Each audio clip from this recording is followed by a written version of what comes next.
Surprise everybody, it's me again. Obviously, this isn't a video I had planned on making when I wrapped up filming my last one, but nonetheless, here we are. So, last night, or at least what will be last night by the time that you see this, I started kind of doing a little bit of research, a little bit of note-taking, kind of fleshing out some of the ideas and details for the next section of the book. Which, by the way, I had announced and kind of gone over the directions, or at least some of them that I had hoped to kind of go in my last video. So if you haven't seen that, you definitely should check that out. But I don't know why, but something told me that if I was going to write a segment, specifically around Alice, that perhaps the best place to start would be to dive deeper, or I guess educate myself further on the real life Alice Liddell. For those of you that don't know, the character from the books is actually based on a real life little girl, a real woman named Alice Pleasance Liddell. Now with that said, I don't know how or even if what I've learned tonight will be manifested in the book. It's very likely that this information is just going to be filed away in my brain cabinet, information to further my knowledge and appreciation for all things Alice.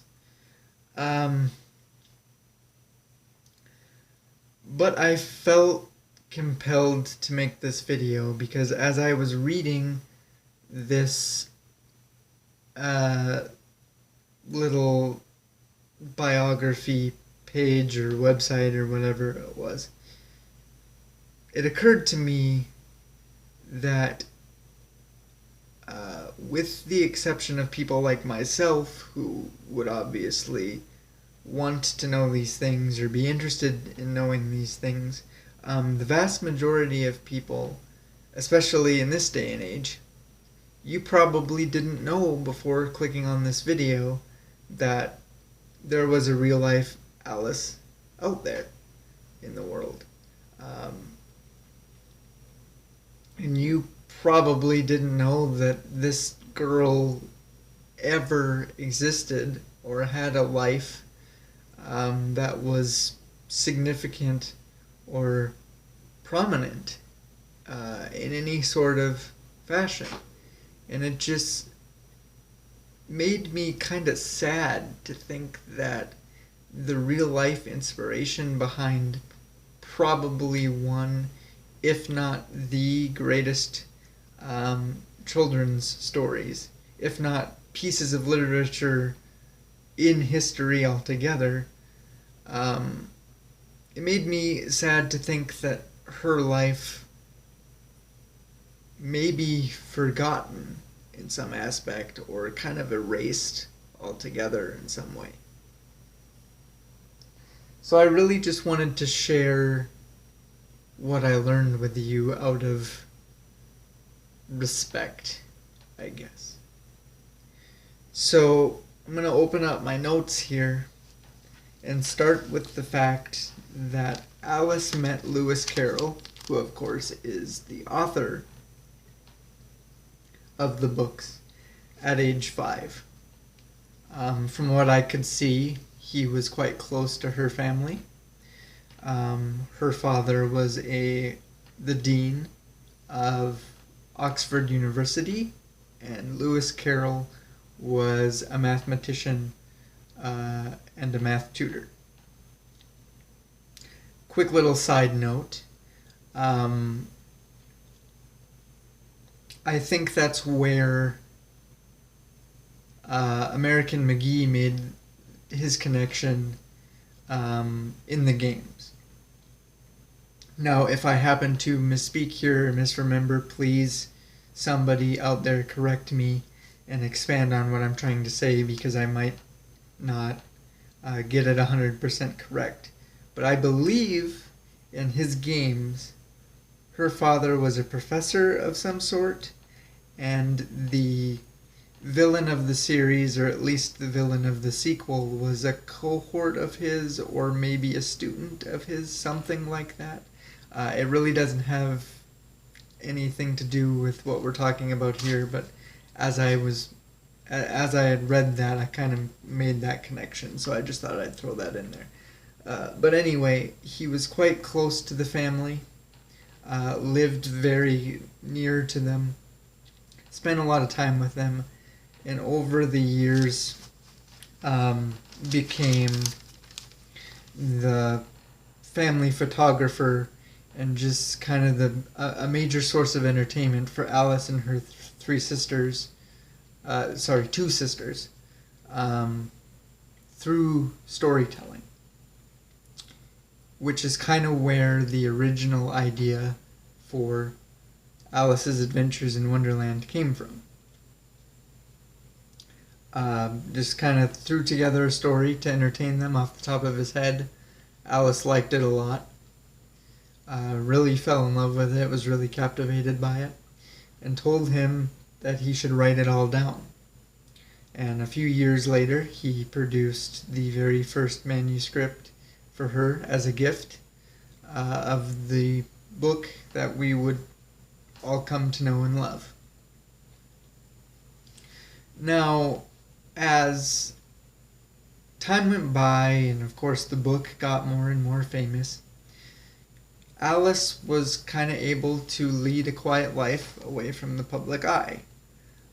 She was kind of known for her ability to draw. She did some sketching here and there. She did some writing here or there. But the major thing that she did was that she met another photographer at some point, for whom her and her sisters did some modeling, I guess you could say. It doesn't explicitly say that they were models or anything like that, but they were definitely involved in pictures. And this photographer would have them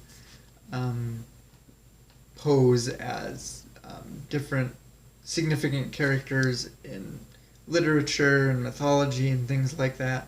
And so that was how she spent the majority of her time in that stretch of her life, is traveling around, taking pictures and kind of drawing things that she saw and writing about things that she saw.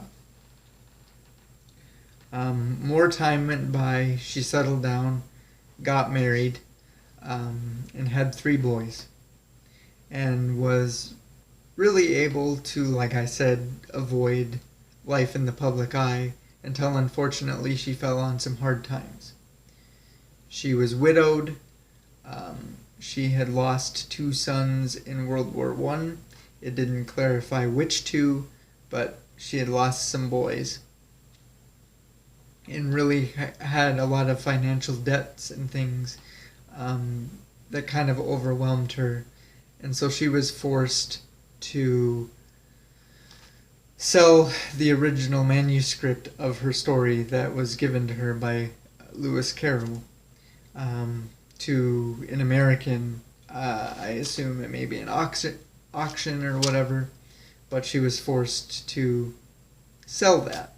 And I imagine that it was a pretty big deal for her, probably saddened her quite a bit, and I guess was overall kind of big news for the UK as a whole, because it kind of made national news, and you know, the entire country was outraged. And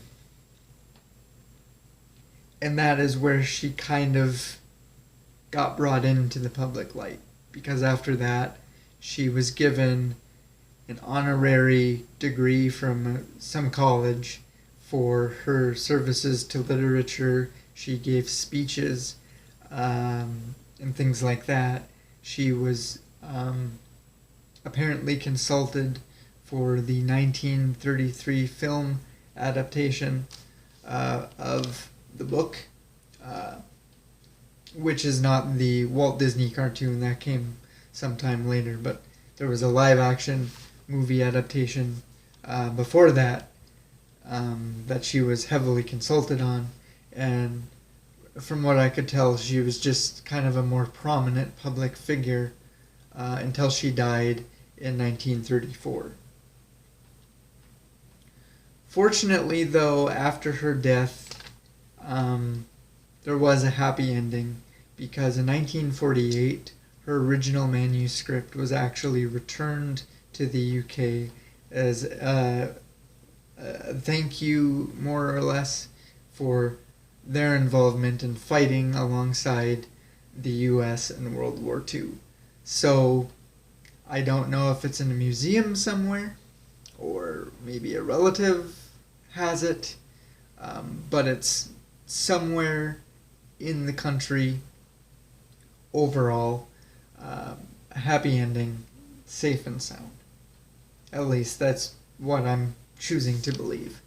But that more or less is the story of Alice Liddell. Now, what I'm about to share with you next is probably, no, it's gonna come across as really weird. And bizarre to some of you, if not most of you watching this.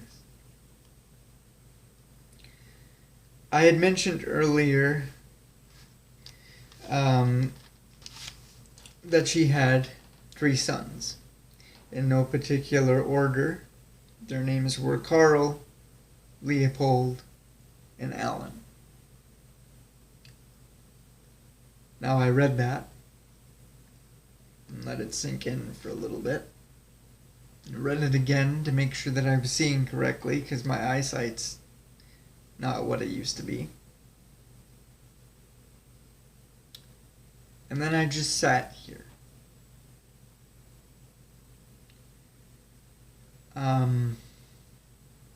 And pardon my French, but I had a moment where I realized, holy shit, her son was named Alan. The real life Alice had a son named Alan. And out of nowhere,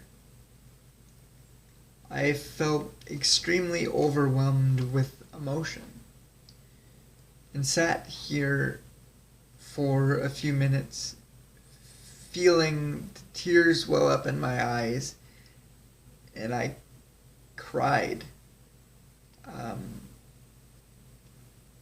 for a few minutes. And I thought back to when I had come up with Alan. Of course, back then, it didn't mean anything. I certainly didn't think that much of it. It was the process was as simple as, I need a male name. I want to make a boy character with a name that sounds similar to Alice. And through the years, I've had this, it's been a running joke that I've kept with myself of being like, I'm sure if I really wanted to, I could have put a little bit more thought into Alan's name. Like, it just feels lazy and just kind of, whatever. Like, oh, I need a boy's name that sounds similar to Alice. Of course his name is going to be Alan. What else is it going to be?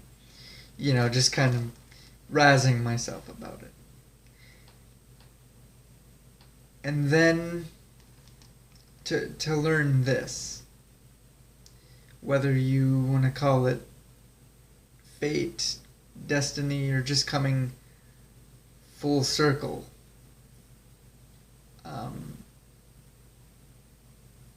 It was just an odd, incredible sensation to think that I have this bond with the real life character. Or sorry, the real life, not only the character in the creative works as a whole, but also in a way the real person. It was just to sit here and realize that I made a character, created a character that was meant to be a relative to Alice, whom shares a name with the real life Alice's son, was just mind blowing. And it's something I guess, you know, I'll cherish for the rest of my life. Just that, no, I can't explain it. And I know to somebody that's not really connected to Alice or feels as strongly about them as I do, that it probably seems really weird that I would get that emotional over something like that. But I truly love this work as a whole and these characters and just everything about it so much, and I respect it so much that just that little piece of trivia to know that I created a character just kind of off the top of my head that shares a name with the real life Alice's son was just like another bonding thing, you know. And I didn't even know it back then until just now. And God, Alan, you know, I wrote Alan almost a decade ago, and I just realized now that you know, my character has had this significance this entire time. It hit me, and I got really touched by that. I was touched learning her entire story. And, you know, just, I find learning the significance of Alan is a really special thing. And, man, I don't know. To change the subject before I start getting choked up again, I learned something else that was kind of cool, not necessarily related to Alice specifically, but more or less the series as a whole, my series as a whole. As I've talked about on and off again throughout the years, my series is really focused on psychological concepts, mental illness, and things like that. Kind of a dark, macabre, twisted way of looking at that. Well, in doing my research, I accidentally, just in typing in Alice in Wonderland, the very first thing that I saw was a thing by the name of Alice in Wonderland syndrome. It's an actual neurological disorder where that causes distortions in visual perception, body image, and time. So it's what I read said that people will feel smaller than they are, bigger than they are. They'll lose track of time, have no concept of time. just all the, different psychological things. Of course, some of the causes you'd probably be able to guess are migraines, temporal lobe epilepsy, brain tumors, psychoactive drugs, and infections. Of course, probably some things are some of the causes, of course, you'd probably be able to assume are correlated. But I just thought that was really cool to have my book kind of cover the idea of a medical aspect. Of course, my book kind of goes the direction of maybe like a schizophrenia or a mental coping mechanism of some sort, but just to know that there is actually it's actually medically acknowledged, I guess, and something out there within the medical field that actually exists, kind of gave me a stupid little sense of like validation, or I guess a sense of reality, to think like, oh yeah, I'm playing with all these medical aspects, and whatever, but there's something out there that actually exists as a syndrome that actually affects people. It's rare, but it is out there, and I just thought that was kind of a cool little element. Definitely not as cool and as emotional and heart touching as the thing with Alice's story and the connection to Alan, but I was still like, wow, that's really cool. In fact, I actually underlined in here and put a star next to it. Alice in Wonderland syndrome exists, with a whole bunch of underlines and stuff. So obviously I was kind of excited to see that. And I guess it's just been really crazy to see how my story just all of a sudden makes sense in these very unique and special ways. And I just wanted to share that. Whether you think it's as special as I do, whether you learn something or you don't care, I just felt like I needed to share Alice's life and this information because it's special to me. So I guess until next time, guys, the notes and the research goes on, and we'll see you hopefully when the book is done, but who knows, I might have another special video to make where I share more of what I found. But until next time, guys, we'll see you later.